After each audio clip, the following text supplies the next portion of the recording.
Patricia Gras with Love Smart Living Media, and I'm with Cindy Wigglesworth. She's the author of SQ21, and that's the 21 Skills of Spiritual Intelligence. It's great to be with you again. Thank you, Patty. Always great to be with you. Yeah, and I really enjoyed this book because I am really into how to become a more spiritual person, because I think the more grounded you are, the happier you can be, especially in these crazy, chaotic times. So let me ask you about spiritual intelligence. How do you define it? I define it as the ability to be compassionate, wise, and peaceful, no matter what is going on around you. Perfect. That's what we all need, especially, when So everybody's going, it's the end of the world, it's the end of the world, and people are shooting each other. So tell me about what are the steps to get there? I mean, I'm sure that there are many steps, but you sort of give me an idea. I boil it down, the simplest definition is to switch from operating from your ego self to operating from your higher nature, your more noble or mature nature. And in the book, we outline a 9-step process to kind of really break it down to, like, the first thing you have to do, the second thing you have to do. Basically, you have to stop the voice of the ego from running your life. Yes. And isn't that always a negative voice? It's frequently fear-based. Okay. So it's like Chicken Little, oh my God, the sky is falling, or it's angry, or it's, self-righteous. All of those things that tend to create separation and anxiety and difficulty in the world tend to come from our more contracted nature or our ego self. Right, and then you said there are more steps. Tell me more. So we learn to hear the voice of the ego as different from the voice of our higher nature, and to interrupt it, because until we learn otherwise, the ego is running our lives. It is the voice we hear first, it's the latter voice.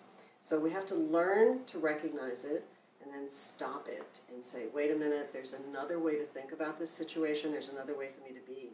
And breathe deep, slow breaths, calm our brain down, and shift actually to our neocortex instead of operating from our limbic system or our habit systems of fight and flight.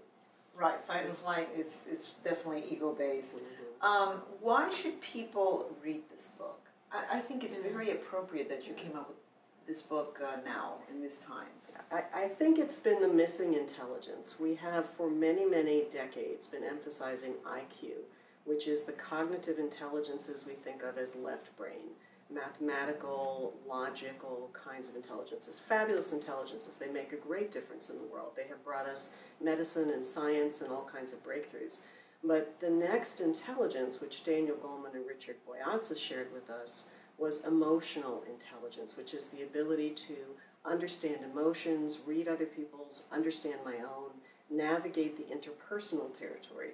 Spiritual intelligence is like emotional intelligence on steroids. It's what comes next, Right. So when people say, what's next for leadership, what's the new frontier for leadership, for me it's spiritual intelligence, because good interpersonal skills will only carry you so far.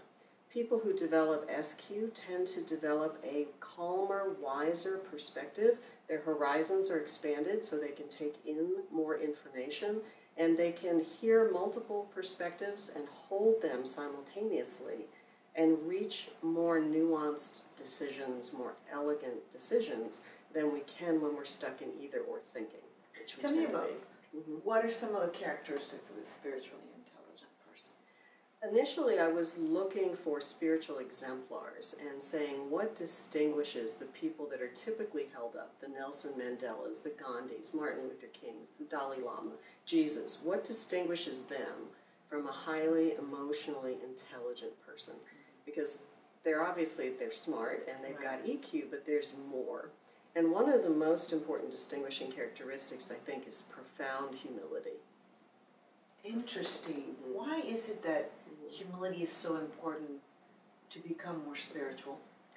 The ego wants to think it's right and it knows everything. And it gets defensive and defends that perspective.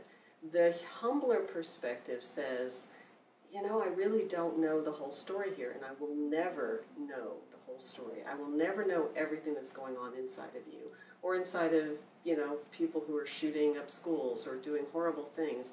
It's not to say I won't set boundaries with bad behaviors, so Nelson Mandela, Gandhi, all of them set very strong boundaries with what they felt were toxic behaviors, but they come from a place of compassion and understanding as opposed to hatred. Hatred tends to breed more hatred.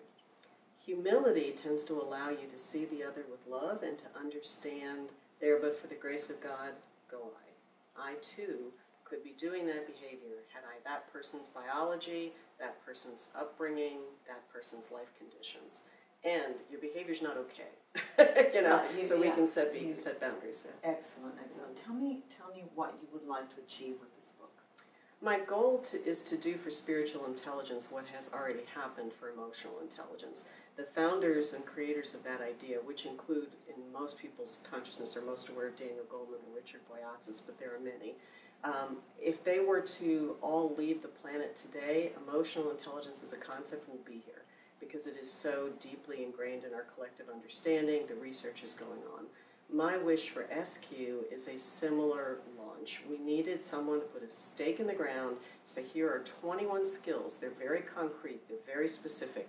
You can measure these. We've created and validated an assessment around this, and you can do research around it. Now let's take this idea of an intelligence that makes us fully human, that makes us nobler, and research it and create this legacy of coaches who know how to coach to this, psychologists who know how to work with this concept, and it will never go away. So that's my vision. And you believe that people can learn how to be more spiritual and intelligent? Absolutely. I've tried very hard to make this a practical book. It's not about what you believe. It's about your behaviors. So it's faith neutral, your beliefs. You can bring any religious beliefs, or you can be an atheist and come to this work. This is about 21 specific skills, that's why it's SQ21, that are learnable. You don't have to learn all of them. You can prioritize the ones that are most important. But the more of them that you can embody, the more you will be like these spiritual exemplars that we tend to hold up. Cindy Wigglesworth, it's always great to be with you, and I'm so looking forward to more people. I really enjoyed your book, to more people reading this and transforming their lives. Thank you. So that's it for today. Thank you so much, Patty.